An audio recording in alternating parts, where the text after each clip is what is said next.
Kasus kriminal tindakan asusila yang terjadi di Aceh Besar mengalami peningkatan yang signifikan. Hingga Mei 2022 ini saja, pihak kepolisian sudah menangani 8 kasus tindak pidana asusila.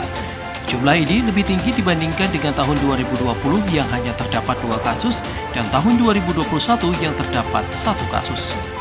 Dalam temu pers yang dilakukan di Polres Aceh Besar, pihak kepolisian menghadirkan 6 orang tersangka kasus asusila yang berhasil diungkap dari Januari hingga Mei 2022.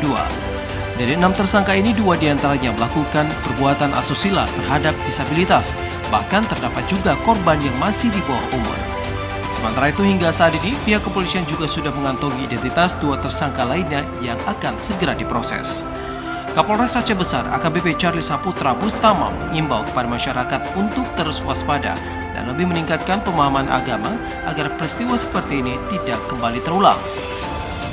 Ya, kami menghimbau pada masyarakat bahwa dari segi apapun pelecehan seksual dan pemerkosaan itu tidak boleh, terutama dari segi agama. Jadi kami berharap pada orang tua untuk lebih menjaga putra-putrinya, kemudian untuk orang-orang yang dewasa juga.